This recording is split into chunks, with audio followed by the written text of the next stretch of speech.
Roger Dodger, this is MC Codger saying welcome back. This is episode 60. Episode 60 is going to be a two-parter, and I am looking at, I have improved my truck vastly.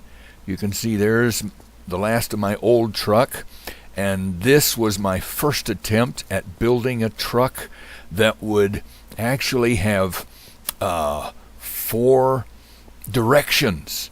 So I have 2 sections of road in the bottom. I have some complicated circuitry here with a bunch of command blocks and repeaters and comparators and a time loop and everything.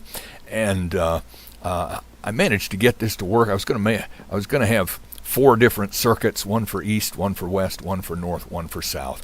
Managed to get it to work pretty good. It would go about 5 or 6 clicks, and then it would seize up. And so I finally dinkered with it, got frustrated, finally made it to where, okay, I'll just get rid of all the timing mechanisms, I'll push buttons. So I had 3 push buttons that did everything I needed it to do, and I made it all the way to my northern village almost, but it just didn't work the way I liked it.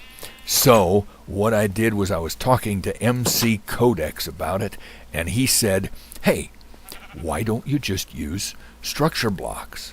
Well, I didn't know what a structure block was.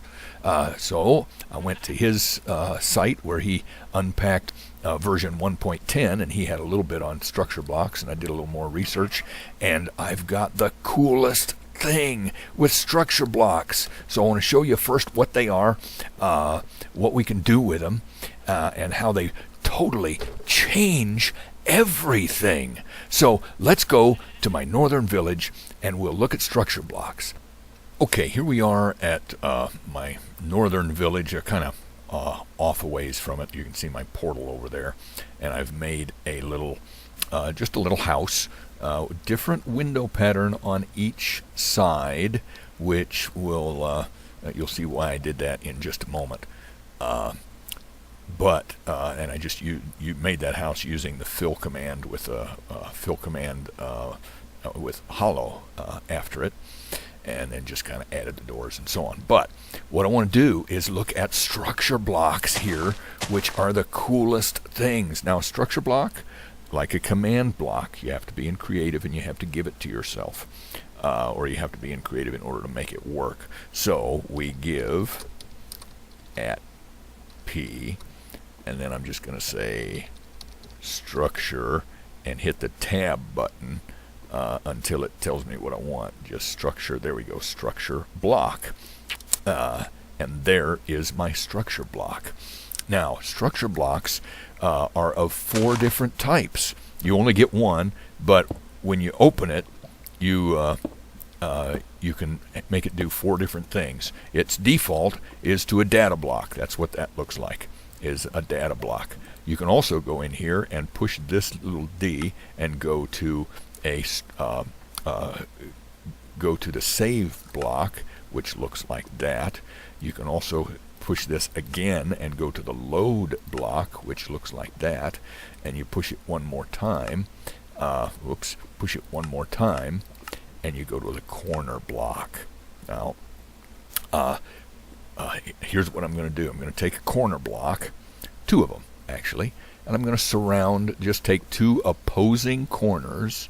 This is 1, 2 opposing corners to my, get out of the way there, grass, of my little house that I just created. Okay, and I'm going to turn this into a corner block, and I'm going to call it, I don't know what, house 1. Okay, we'll call it house 1. Now I'm in creative, of course, so I'm going to fly up here and place at the opposing corner another corner block. Now I could also place the save block and it can double as a corner block, but I'm just going to go ahead and, for the sake of simplicity, make 2 corner blocks here. So there, I'll place this one right here. Let me get rid of these guys. Call this one a second corner block, and structure, once again, house 1. So those are the 2 corner blocks that will define this house. Okay, now what I want to do is have a save block. Save it. I'll just put this save block right here. We'll turn it into a save block. And what I'm going to do is define, okay, house 1 is what I want to save. And rather than spelling out where it is, all I got to do is say detect. And it will automatically detect, oh, look, it's put an outline around that house that I want to save. So now that it's detected it, I'll save it. And what it does is it saves it as a file, which is the coolest thing. So there's house 1 saved as a file. So I can go anywhere in the world I want. I don't have to worry about the space limitations like with a command block and cloning. Oh, wait, you're outside of the world. You can't clone what's not in the world. I don't have to worry about that because it's saved as a file, and I can put this thing anywhere I want. Let me just slip right over here. Okay, we'll just place just put a block right here. Okay, there's our block. Now this is going to be not the save block, not the corner block, but this is going to be the load block. Okay, now I'm going to define house 1. That's what I want to load. Okay, the cool thing about this is you don't have to load it exactly oriented the same way. I can rotate it 90 degrees if I want. I can rotate it 180 degrees, 270 degrees. So I'm going to rotate it 90 degrees. That's why I made the windows different on each side, so we can see that it's been rotated. Okay, and let's load. It's going to load right there on top of itself, or I could specify some other positions here, relative positions to itself, but right now I'm just going to do this. And okay, let's open it up. Let's load it.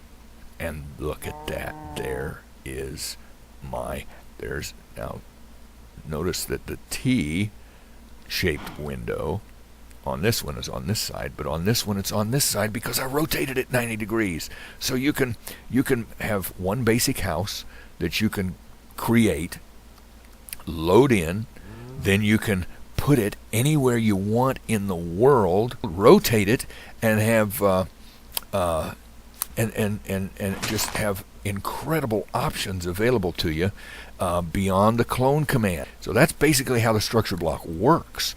Now, next time, what I want to do is take that structure block idea and apply it to my truck, because boy, does it get cool doing that. So that's what we're looking for next time in part B of episode 60. And until then, this is MC Codger saying we will see you next time.